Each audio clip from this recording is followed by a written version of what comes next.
big game for Georgia. The way that you guys played, it seemed like you were arriving at the football, with intention and executing on offense on both sides of the ball were working. When you're back-to-back national champions and have won a lot of games, how do you guys maintain that sort of intensity and that desire to continue to play at that level? Intensive bi-week practices, and then going into that Florida week team run. I think that was team run Tuesday was our best team run I've been around for a long while.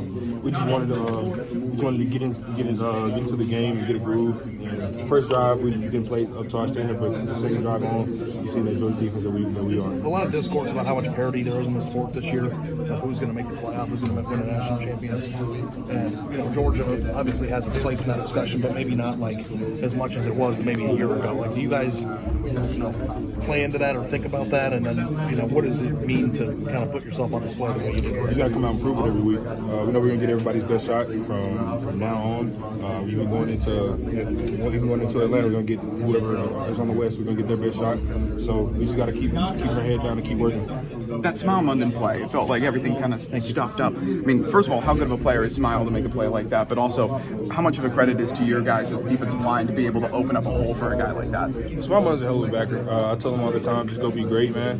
When he's dialed in, I think him and Pop are two of the best linebackers in the country, and they're not just because they're my guys, but just because of the way I see them work every day. And we take up too, so they can be free and roam around and make all kind of tackles. So we take pride in that as a defensive front. Take two, so our linebackers be clean. And then the young Damon Wilson getting his first sack, just half of one. How proud are you for him? I'm super proud of Damon, man. He's been working his tail off since fall camp, just trying to get in the playbook, trying to really learn and understand his defense. And for him to get out there and get at least a half of a sack, I'm so proud of Damon. Speaking of sacks and forcing turnovers, kind of like old times for you guys. There's a lot of respect today. Just how fun was it out there, kind of getting back to that old style of defense? It was just fun, man. It took me back to 2021 when we were getting the stops, getting back on the field, getting stops again, just causing havoc. Just watching their offense just sigh like they can't really do anything. We're just getting after them so well. So it was just a credit to our coach Schumann and a credit to our defense. How much of a point was that during practice all this week? Hey, man, we've got to start, making some more things happen than we are right now. I said it was very pivotal, even in our bye week.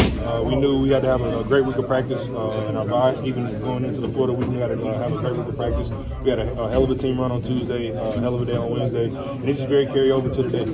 That fourth down play in the second quarter, as they snapped the ball through the legs, what were you sort of expecting going into that play? I was just expecting the Philly shove, like everybody tries to duplicate, or I knew they were going to try to hit sideways on a jet or something. But not a lot of teams just try us in the middle. Like, I want teams to try us, but they just really don't. So we know we have one of the great secondaries. They can get to the ball and cause havoc too. How big